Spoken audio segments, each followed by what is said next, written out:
দৃশ্য অদৃশ্যের অনেক ক্ষতি আছে, এগুলো এখনকার সায়েন্স বিশ্বাস করে না।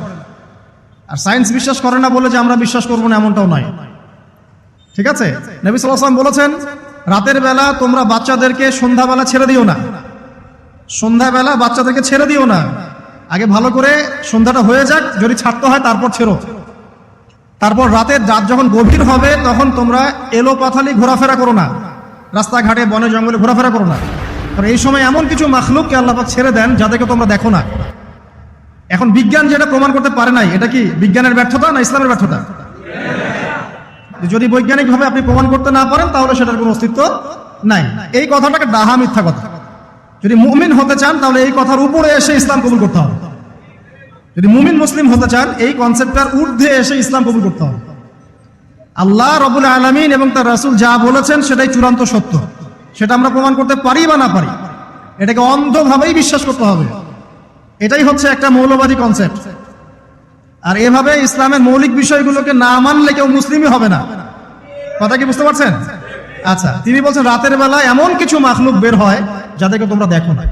দুষ্ট জিন বের হয়। কি বের হয়? জিন জাতি নাই পৃথিবীতে? আল্লাহ পাক সূরা জিন নামে একটা গোটা সূরা নাজিল করেছেন, করে নাই? হাফেজ আছে না এখানে মানুষ?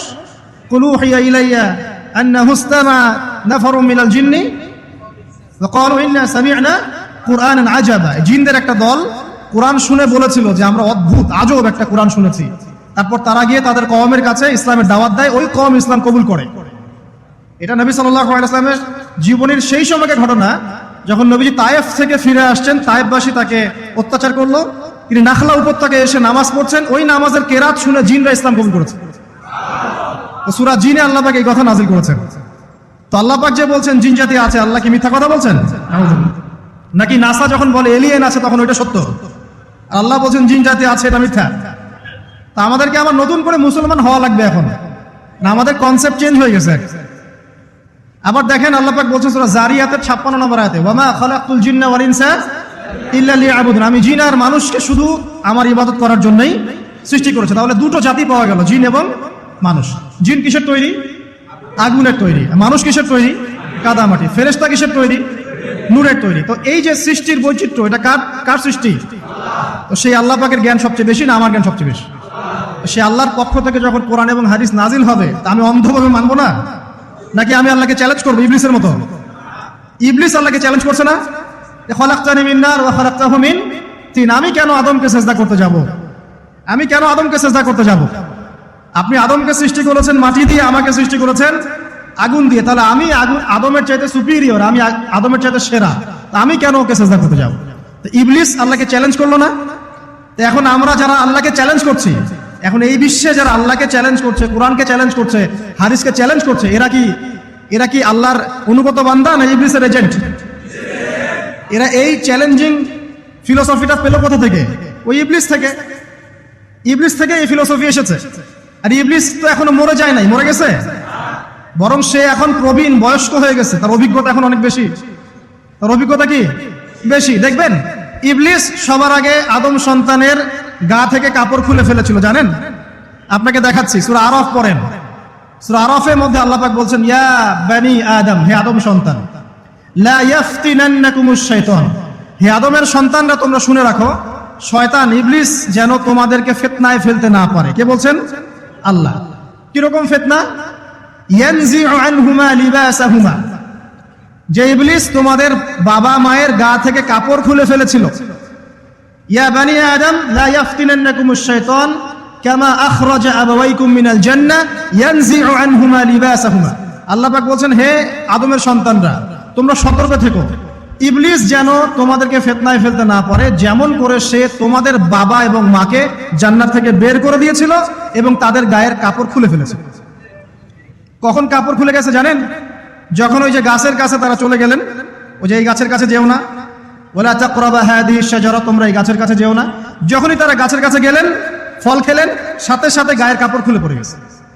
এর আগ পর্যন্ত দুজন জানতেন না কার লজ্জাস্থান কেমন। এই ঘটনার পর একে অপরের লজ্জাস্থান উন্মুক্ত হয়ে যায়। তারপর তারা জান্নাতের পাতাগুলো ছিঁড়ে ছিঁড়ে লজ্জাস্থান ঢাকতে লাগলেন। তাহলে ইবলিস আমাদের পিতামাতাকে প্রতারিত করে ধোকায় ফেলে গা থেকে কাপড় খুলে ফেলেছে না? কথা কি বুঝতে পারছেন? এটাই আল্লাহ পাক বলছেন, তোমাদের কাপড় যেন তারা খুলতে না পারে। তোমাদেরকে যেন হে আদম সন্তান ইবলিস ফিতনায় ফেলতে না পারে। তাহলে এখন আপনি বলেন, এই 20 শতাব্দীতে এসে 21 শতাব্দীতে এসে যারা মুসলিমদের গা থেকে কাপড় খুলে ফেলতে চায়, এরা কার এজেন্ট? এরা কার এজেন্ডা বাস্তবায়ন করছে? প্রমাণ হিসেবে কি আমি নিজের মন করা কথা বললাম, না কোরআন থেকে দলিল দিলাম? কোন সূরা? সূরা আরাফ এর প্রথম 3টা পৃষ্ঠা পড়েন, ডিটেইলস লেখা আছে। আর আল্লাহ পাক বলেছেন ওয়ালাকাদ ইয়াসসারনাল কুরআনা লিযিকরি ফাহাল মিন মুদ্দাকির। কোরআনকে আমি বোঝার জন্য একদম সহজ করেছি, যে কেউ কোরআন বুঝতে পারবে ইনশাআল্লাহ। খালি পড়ে দেখো, ফাহাল মিন মুদ্দাকির, কেউ কি আছো কোরআন উপলব্ধি করবে? তো কোরআন বুঝতে হবে স্বচ্ছ মন নিয়ে। বিরোধিতা করার মন নিয়ে যদি কোরআন বুঝতে যান তাহলে আপনি বিভ্রান্ত হয়ে যাবেন। স্বচ্ছ মন নিয়ে, একটা কলবুন সালিম নিয়ে, আত্মসমর্পণের নিয়াতে আপনাকে কোরআন বুঝতে হবে। দেখবেন আল্লাহ আপনাকে হেদায়েত দিবেন ইনশাআল্লাহ। আল্লাহ পাক আমরা সবাইকে কোরআন বোঝার তৌফিক দান করুন। তো যেটা বলছিলাম প্রিয় ভাইরা, রাতের বেলা এই সব প্রাণী বের হয়, নবী সাল্লাল্লাহু আলাইহি ওয়াসাল্লাম বলেছেন, অতএব আপনাদের বাচ্চা যারা আছে এদেরকে সন্ধ্যাবেলায় বাইরে ছেড়ে দিবেন না। এখন কিন্তু প্রচুর ঘটনা ঘটছে, প্রচুর জিনঘটিত ঘটনা ঘটছে, রুকিয়া করাতে হচ্ছে, জাদুটোনা করা হচ্ছে, বানটোনা করা হচ্ছে না? আর অনেক সময় আমরা মনে করি, এখন সায়েন্সের যুগ তো, মানুষ মনে করে এগুলোর কোনো ভিত্তি নাই মনে হয়। কোরআন বলছে জাদু সত্য। কে বলছে? কোরআন বলছে জাদু সত্য। কোন সূরা? সূরা বাকারা আয়াত নাম্বার 101। সূরা বাকারা আয়াত নাম্বার 101, 102 পড়ে দেখেন। ওয়াত্তাবাউ মা তাতলু শায়াতিন আলা মুলকি সুলাইমান, এই আয়াতটা পড়েন, বিশাল একটা আয়াত আছে। ওয়ামা কাফারা সুলাইমান ওয়ালাকিন্না শায়াতিন কাফারু ইউআল্লিমুনা আন-নাস সিহর। এই সিহর দিয়ে কি হতো? মা ইউফাররিকুনা বিহি বাইনাল মারই ওয়া যাওজি। সুলাইমান আলাইহিস সালামের সময় এই জাদুবিদ্যার প্রচলন ছড়িয়ে পড়ে। এই জাদু মানুষ শিখে কি করছিল? নারী পুরুষের মাঝখানে, স্বামী স্ত্রীর মাঝখানে বিভেদ সৃষ্টি করছিল। এখন দেখেন না, পরিবারের স্বামী স্ত্রীর বন্ধন ভেঙে যায় না? খুব ভালো সম্পর্ক, হঠাৎ করে সম্পর্ক খারাপ, কেউ কাউকে দেখতে পারে না, এমন হচ্ছে না? এই জাদুবিদ্যা সত্য। এবং এখনকার অনেক ভণ্ড যে কবিরাজগুলো বের হয়েছে, এরা জিনকে তাবে করে নিয়ে এই জিনদের মধ্য দিয়ে মানুষের মধ্যে জাদু ছড়িয়ে দিয়েছে, এবং এর ফলশ্রুতিতে বহু পরিবার ধ্বংস হয়ে যাচ্ছে। এই জাদুবিদ্যা সত্য। রাতের বেলা ঘুমানোর সময়ও আয়াতুল কুরসি তেলাওয়াত করতে হয়। এই হাদিসের রাবি হচ্ছেন আবু হুরায়রা রাদিয়াল্লাহু তাআলা আনহু, যাকে নবী সাল্লাল্লাহু আলাইহি ওয়াসাল্লাম গনিমতের মাল পাহারা দেওয়ার দায়িত্ব দিয়েছিলেন। তো প্রথম রাতে আবু হুরায়রা রাদিয়াল্লাহু আনহু লক্ষ্য করলেন যে মাল চুরি করার জন্য একজন এসেছে। তিনি চোরকে ধরলেন। চোর খুব অনুনয় বিনয় করলো যে আমার অবস্থা খুব খারাপ, খুব দরিদ্র, আমাকে ছেড়ে দাও। আবু হুরায়রা রাদিয়াল্লাহু আনহু তাকে ছেড়ে দিলেন। পরের রাতে সেই চোর আরো একবার আসলো, তিনি আবার তাকে ধরলেন, আবারও ছেড়ে দিলেন। তৃতীয় রাতে তিনি তাকে ধরলেন এবং বললেন, এবার তোমাকে আমি ছাড়বো না। তখন সেই ব্যক্তি, বিখ্যাত সাহাবী আবু হুরায়রা রাদিয়াল্লাহু আনহুকে বলছেন যে আমি তোমাকে বিশেষ একটা আমল শিখিয়ে দিব, যে আমলটা করলে পরে রাতের বেলা শয়তান তোমার নিকটবর্তী হবে না। তো আবু হুরায়রা রাদিয়াল্লাহু আনহু বলছেন, কি সেই আমল? শিখিয়ে দাও, যদি শিখিয়ে দাও তাহলে ছেড়ে দেব তোমাকে। তখন সেই ব্যক্তি বলছে যে রাতের বেলা কেউ যদি আয়াতুল কুরসি তেলাওয়াত করে ঘুমানোর সময়, সেই ব্যক্তির ধার কাছেও শয়তান আসবে না ইনশাআল্লাহ, এবং আল্লাহ পাকের পক্ষ থেকে একজন ফেরেশতা তাকে পাহারা দিবে ইনশাআল্লাহ। তো রাসূলুল্লাহ সাল্লাল্লাহু আলাইহি ওয়াসাল্লাম পরের দিন ফজরের নামাজে আবু হুরায়রা রাদিয়াল্লাহু আনহুকে দেখে মুচকি মুচকি হাসছেন যে তোমার রাতের সাথীর কি খবর? কারণ ওহীর মাধ্যমে নবী সাল্লাল্লাহু আলাইহি ওয়াসাল্লাম আগেই জেনেছেন কি হয়েছে গত রাতে। এটাই আল্লাহ পাকের ওহী, যেটা কোনো বিজ্ঞান যুক্তি দর্শনের ব্যাখ্যায় আসবে না। আসবে না। তো আবু হুরায়রা রাদিয়াল্লাহু আনহু বলছেন যে আমি তো ইয়া রাসূলুল্লাহ তাকে ছেড়ে দিয়েছিলাম, পরে আবার এসেছে, আবার ধরেছি, আবার ছেড়ে দিয়েছে, আবার এসেছে। এবার ছাড়বো না পণ করেছিলাম, কিন্তু এবার সে আমাকে একটা আমল শিখিয়ে দিয়েছিল। তো এই আমল শেখানোর বদৌলতে আমি ওকে ছেড়ে দিয়েছি। কি আমল? রাতের বেলা আয়াতুল কুরসি তেলাওয়াত করলে শয়তান নিকটবর্তী হবে না, এবং রাতের বেলা একজন ফেরেশতা আল্লাহর পক্ষ থেকে ওই ব্যক্তিকে পাহারা দিবে ইনশাআল্লাহ। তো রাসূলুল্লাহ সাল্লাল্লাহু আলাইহি ওয়াসাল্লাম বলছেন এই কথা শুনে যে তোমার কাছে এসেছিল সে হচ্ছে ইবলিস, শয়তান। সে যতগুলো কথা বলে তার বেশিরভাগ কথাই সে মিথ্যা বলে, তবে এই কথাটা সে সত্য বলেছে। তার মানে আয়াতুল কুরসির ফজিলত কে জানিয়ে দিল? তাহলে জ্ঞান যদি সত্য হয়, জ্ঞানটা যদি সত্য হয়, মানে আল্লাহ এবং তার রাসূলের দলিল থাকে সেখানে, তো সেই সত্য জ্ঞানটা নেয়ার ব্যাপারে কোনো প্রতিবন্ধকতা থাকবে থাকবে না। যে কোনো ব্যক্তি এমন কোনো কথা বলুক যেটা কোরআন এবং সুন্নাহর সাথে মিলে গেছে, এই কথা নিতে কি কোনো আপত্তি আছে? নাই।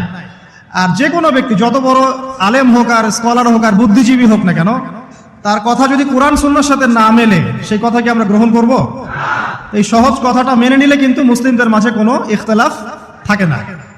তারপরেও হয়তো কিছু মতপার্থক্য থাকবে, সেটা ইসলামের সৌন্দর্য, সেটা ইসলামের সৌন্দর্য।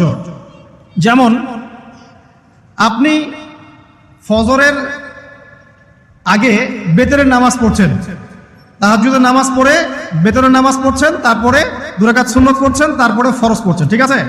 এই আমলটা নবী সাল্লাল্লাহু আলাইহি ওয়াসাল্লাম কর্তৃক স্বীকৃত এবং সুন্নাহ। এখন কেউ যদি ঘুমানোর আগেই বেতের নামাজ পড়ে ফেলে, ঘুমানোর আগেই সে বেতের নামাজ পড়ে ফেলে, শেষ রাত্রে যদি নফল নামাজ পড়ার সুযোগ হয় পড়লো, পরে সুন্নত পড়ে ফজরের 2 রাকাত ফরজ পড়লো, তার আমল কি বাতিল? তো বেতরের নামাজ ঘুমানোর আগে পড়লেও চলে, শেষ রাত্রে পড়লেও চলে। ইসলামের একটা সৌন্দর্য না? সৌন্দর্য। মনে করেন যে আপনি জোহরের আগে, ফরজ নামাজের আগে 4 রাকাত সুন্নত পড়লেন, পড়েন না? আচ্ছা, এটা হাদিস থেকে প্রমাণিত তো? আচ্ছা, কেউ যদি 2 রাকাত সুন্নত পড়ে হবে না? হবে না? এটার হাদিস নাই? আচ্ছা, তাহলে এটা সৌন্দর্য না? এটা সৌন্দর্য। কখন এটা আমল করলেন, কখন ওইটা আমল করলেন। আচ্ছা, এরকম বলতে গেলে রাত শেষ হয়ে যাবে আসলে। মানে অসংখ্য আমল আছে যেগুলো ইসলামের সৌন্দর্য। রাসূলুল্লাহ সাল্লাল্লাহু আলাইহি ওয়াসাল্লাম সাহাবা কেরামের যুগে এভাবেই সাহাবীরা আমল করেছে। আর এখন কি হয়েছে, আমরা ওই যে হাতির 7 কানার হাতি দেখার গল্প আছে না? কেউ বলেছে হাতি হচ্ছে খাম্বার মতো, কেউ বলেছে কুলার মতো, কেউ বলেছে হাতি হচ্ছে কি বলেন, এই যে কি সুচালু কিশোর মতো। আসলে পুরো হাতি সম্পর্কে এদের কারোই ধারণা ছিল না। আমাদের সমস্যা হচ্ছে আমরা ইসলামের অংশ বিশেষকে ফলো করি, এর বাইরে কিছু পেলে আমরা মনে করি সেটা আর ইসলামে নাই। তাই হয় না? আমি যতটুকু জানি বুঝি এতটুকু আমল করি, এর বাইরে যদি কোনো দলিল থাকেও সেটা মানার ব্যাপারে আমাদের আগ্রহ থাকে না। তখনই কিন্তু ইসলামকে নিয়ে আমরা এই যে দলীয়করণে চলে যাই। আর আস্তে আস্তে মুসলিম উম্মার ঐক্যটা নষ্ট হয়। ঐক্য নষ্ট হতে হতে আজকে কি অবস্থাটা দেখতেই পাচ্ছি। তো আগে ওই জায়গাটা শেষ করি। নবী করিম সাল্লাল্লাহু আলাইহি ওয়াসাল্লাম রাতের বেলা এই আমলটা করতেন। কি করতেন? আয়াতুল কুরসি তেলাওয়াত করতেন। আরেকটা গুরুত্বপূর্ণ আমল, সেটা হচ্ছে সূরা বাকারার শেষের 3টা আয়াত তেলাওয়াত করতেন। কোন কয়টা আয়াত? কোন কোন হাদিসে আছে 2টা আয়াত। এই যে 3টা আয়াত কোন হাদিসে, আবার কোন হাদিসে 2টা আয়াত। কেউ যদি 2টা পড়ে তার আমল কি বাতিল হবে? আর যদি কেউ 3টা পড়ে আরো ভালো, উত্তম। ঠিক আছে, তো শেষের 3টা আয়াত হচ্ছে লিল্লাহি মা ফিস সামাওয়াতি, এখান থেকে নিয়ে ফানসুরনা আলাল কওমিল কাফিরিন পর্যন্ত। নবী সাল্লাল্লাহু আলাইহি ওয়াসাল্লাম বলেছেন রাতের বেলা কেউ যদি এই আমলটুকু পড়ে, শুধু এতটুকুই পড়ে, সূরা বাকারার শেষের 3টা আয়াত বা 2টো আয়াত, সারা রাতের জন্য যথেষ্ট হয়ে যাবে ইনশাআল্লাহ। মানে সারা রাত নফল পড়লে যে নেকি হইতো, আপনার এই আমলটা করলে সে নেকি হয়ে যাবে ইনশাআল্লাহ। এবং আরেকটা দেখা হচ্ছে সারা রাতের দৃশ্য অদৃশ্যের যে ক্ষতি আছে